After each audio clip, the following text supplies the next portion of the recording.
We'll say this about the Panthers. They continue to do an excellent job positioning Bryce Young as somebody who is absolutely lovable.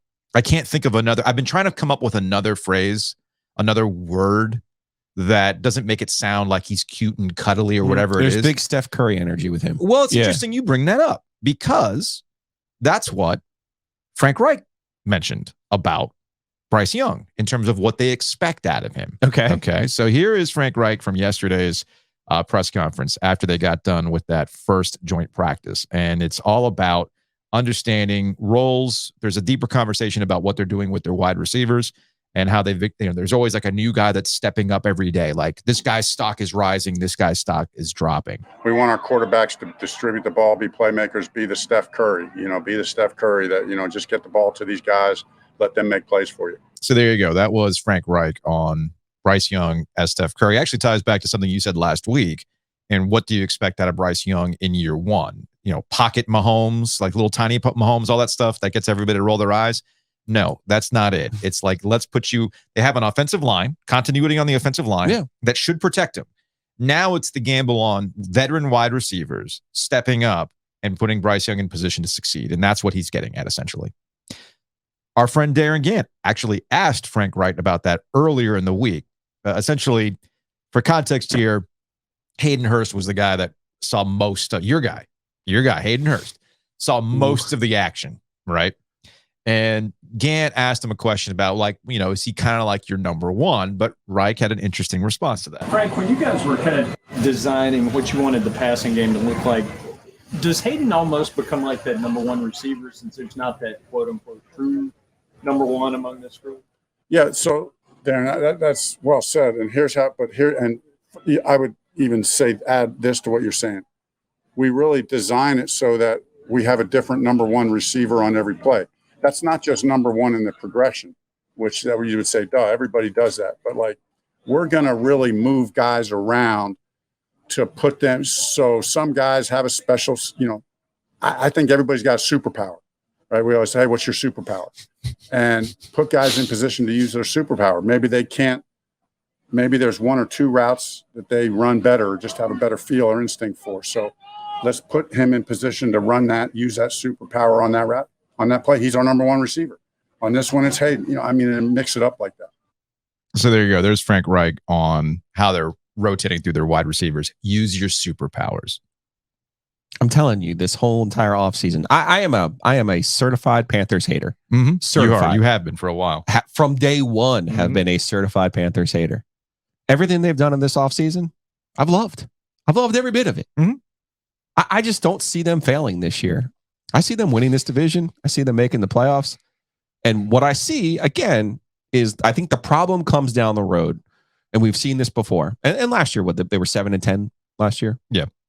We've seen this before. It's kind of sort of easy to go from 7-10 to 10-7. It's not that hard. It's not. You just have to basically take care of your business against the crappy teams, which they absolutely did not do. They never did. The reason why Matt Rule is no longer the coach for a variety of reasons that he just couldn't take care of business against the teams you're supposed to take care of business. Yeah.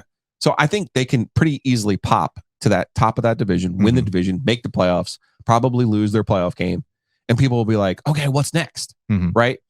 Because think about the recent number one picks, and what I think of as Joe Burrow. And how he was hurt his first year. The Bengals weren't good. Then all of a sudden, he shows up in this freaking Super Bowl, Joe. I don't expect to see Bryce Young in the Super Bowl anytime soon. But I do think the Bills, I do think the Panthers, the Bills South now, I think they're going to be a consistent, as long as Frank Reich's there, and as long as this group is together, I think they're going to be a consistent team that doesn't beat itself. But also, there aren't going to be a whole lot of wows, in my opinion. I don't see a whole lot of wows on the offensive side of the football. That's fine. That's not how Bill Belichick has literally made a living as considered to be the GOAT by saying, let the other team beat itself. You don't have to win games because your opponent will lose. So there's certainly a value in that. I just don't think you're good. They're not going to pop, in my opinion, but I think they are going to be steady Eddie, and they're not going to say stupid things. Young's got a great personality. Frank Reich has a great worldview from where he is now. He's 63 years old. Yeah. This isn't a young guy coming in trying to cut his teeth. This is a guy trying to apply all of the lessons that he's learned all along the way to try to make a run at this thing in a way he never had at Indianapolis, quite frankly, because they had 6 different quarterbacks in 6 years, right? I don't have the stats in front. Well, they also bet on the wrong QBs. That's fine, but he's looking at this like, hey, this is not a young guy going in somewhere, full of piss and vinegar, being like, I'm going to do this, I'm going to do that, I'm going to disrupt. This is a guy going, I've learned these lessons. I've hired some really good people around me. We've made some smart moves in free agency and in the draft. Yes. And we have a team that right now can compete and be in the playoffs. My concern is I don't see them making the next step. So I'm already hitting the fast forward button on this year. Yeah. But everything they've done this year has been spot on. It's interesting. I was reading, it's no longer the Football Outsiders Almanac. Okay. That group apparently got shut down because, hey, private equity. Florida State, be careful with private equity. They might insert a chat bot to be your coach and then shut you down because you had to pivot to video. I'm just saying. So Football Outsiders, I don't think exists anymore. So the editor, Aaron Schatz, ended up leaving for like Fantasy Draft Network or whatever. But they put out the Almanac, and I'm a huge fan of the Football Outsiders Almanac. They've been used many times in the old office. Yes. Yeah, for a variety of reasons. Yes. I was going to say, you saw my stack of Football Outsiders. Very handy.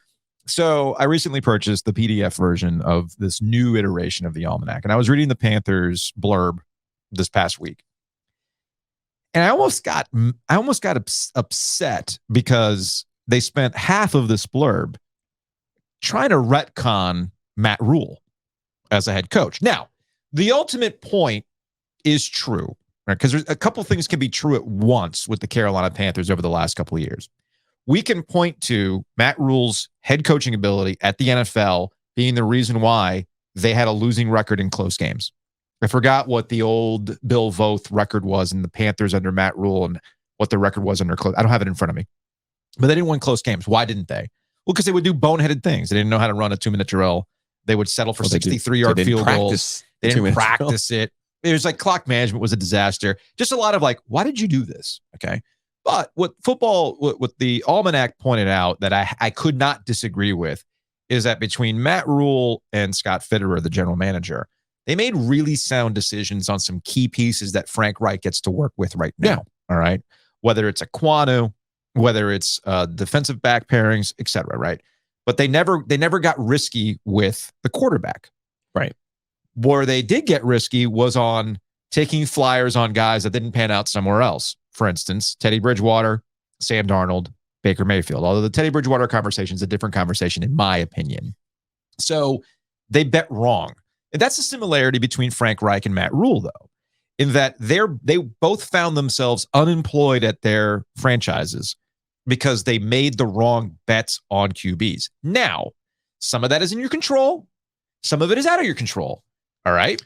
You're impugning Frank Reich here. Frank Reich, this is what I was getting at. Because his record with a rotating cast of quarterbacks was superior. They were superior, but they knew that the quarterbacks were not the answers at the end of the day. They were taking risks on old quarterbacks having one last thing in the tank. It didn't exactly pan out. He couldn't do anything about Andrew Luck. All right.